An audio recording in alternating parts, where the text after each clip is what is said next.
Bonjour à tous, bien-aimés. Je vous invite à partager cette parole, ces quelques versets avec moi ce matin qui nous disent ceci dans Romains chapitre 8 au verset 18. Romains chapitre 8, je vais commencer à partir du verset 16. Au moment où je vous lis, et nous sommes là au début de l'année 2021, nous sommes le 1er janvier 2021.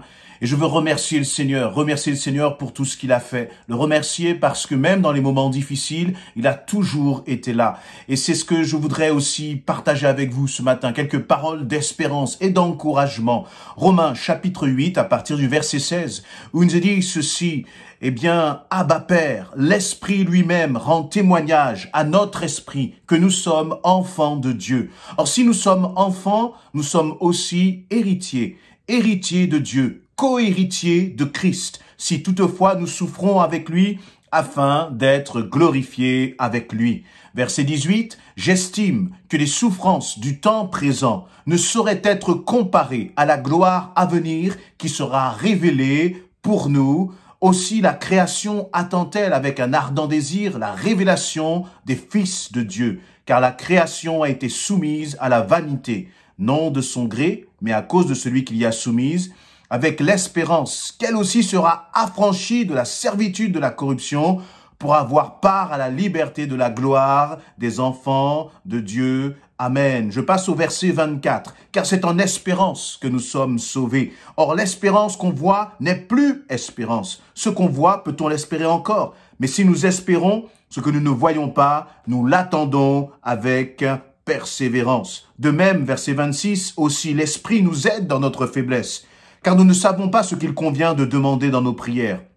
Mais l'Esprit lui-même intercède par des soupirs inexprimables. Et celui qui sonde les cœurs connaît quelle est la pensée de l'Esprit, parce que c'est selon Dieu qu'il intercède en faveur des saints. Amen. Donc, dans ces quelques versets, l'apôtre Paul nous rappelle ceci, c'est que nous sommes enfants de Dieu. Tu as donné ta vie à Christ. Si tu as donné ta vie à Christ, tu es enfant de Dieu. Et réalise ce que cela veut dire, réalise ce que cela signifie, réalise les conséquences concrètes de cela sur ta vie. Tu n'abordes pas une nouvelle année comme quelqu'un qui ne connaît pas Christ. Parce que tu es enfant de Dieu, ce sont encore des projets de paix et non de malheur qui vont s'accomplir dans ta vie. Lorsque nous disons projet de paix, ça ne veut pas dire qu'il n'y aura pas des difficultés. Ça ne veut pas dire qu'il n'y aura pas des souffrances. Et d'ailleurs, c'est pour cela que l'apôtre Paul va dire, j'estime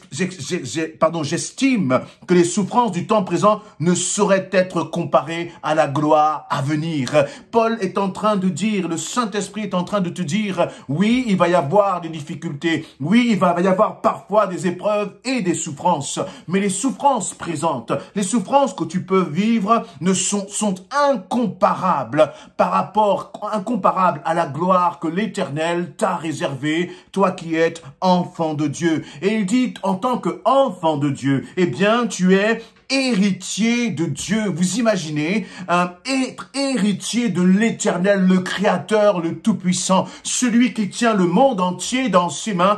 Tu es son héritier. Tu es son héritier, mon frère, ma sœur, mon ami. Tu es héritier de Dieu. Et il n'y a rien que Dieu n'ait qui ne puisse te donner. Il n'y a rien qui ne lui appartienne qui ne puisse t'accorder parce que tu es son enfant et qu'il t'aime. Et tu es co-héritier avec Christ.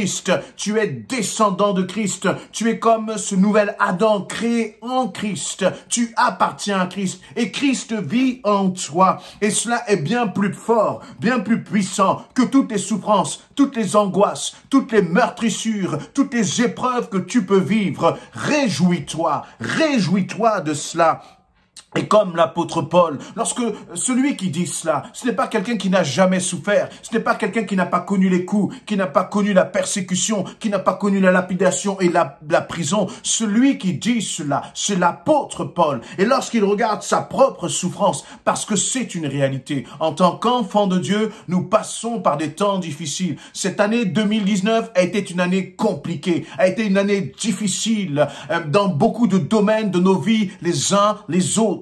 Mais le Seigneur nous dit, lève ta tête et regarde. Et toi aussi, estime, fais comme l'apôtre Paul.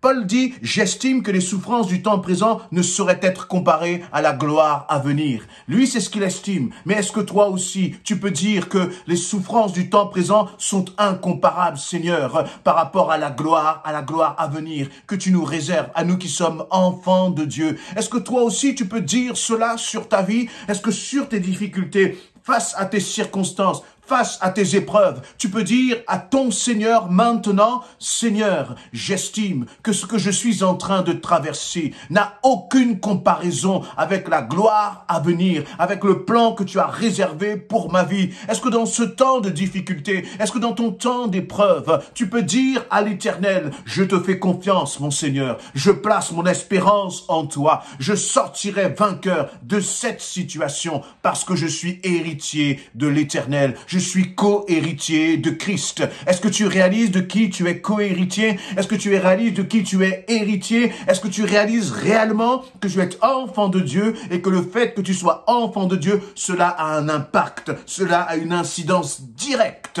dans ton quotidien. Alléluia. Et je terminerai par ce verset, lorsqu'il nous est parlé, bien sûr, de cette gloire, précisons que ce n'est pas une gloire sur cette terre, ce n'est pas une gloire qui est financière ou matérielle, mais c'est une gloire qui est inscrite dans l'éternité. C'est cette gloire qui dit que ton nom est inscrit dans le livre de vie. Ton nom, ton prénom sont inscrits dans le livre de vie parce que Christ, justement, t'a fait co-héritier avec lui. Il va dire, justement, dans ce verset 24, notre espérance. As-tu encore cette espérance? Celle d'être sauvé? As-tu encore cette assurance, celle d'être sauvé? Personne ne peut toucher à cela. Personne ne peut venir effacer ton nom qui a été inscrit dans le livre de vie au prix du sang de Jésus-Christ. Alors voilà pourquoi tu dois te réjouir au-delà de toutes les circonstances. Et notre Seigneur sait que bien sûr, parfois nous passons des temps tellement difficiles que nous ne savons même plus comment prier. Nous ne savons même plus comment demander.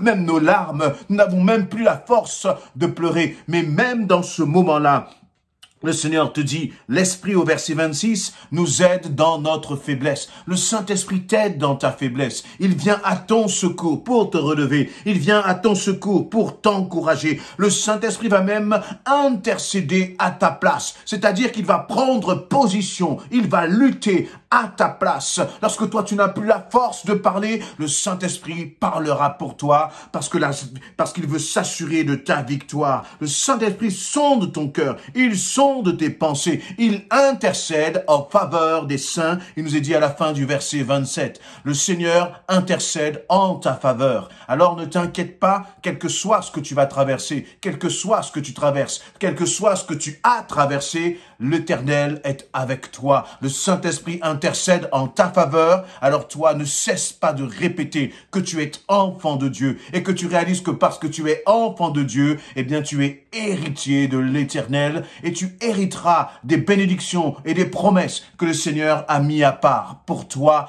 tout au long de cette année. Mais mon ami, mon frère, ma sœur, reste attaché à Christ, que le découragement, que la souffrance, que les épreuves ne te séparent, que rien ne te sépare de l'amour de Jésus-Christ, que rien ne te fasse perdre ton héritage, l'héritage que l'Éternel Dieu t'a réservé. Sois encouragé, sois fortifié, et pour cette nouvelle année encore, attache-toi plus qu'hier encore à Christ, attache-toi au Seigneur, plus que jamais, parce qu'il va y avoir des temps où, il va y avoir des tempêtes, il va y avoir des difficultés, mais en cela, l'Éternel Dieu est le Tout-Puissant. En cela, ton Père, ton protecteur, ton bouclier, ton divin rocher est tout-puissant. Il te donnera la victoire dans le nom de Jésus-Christ.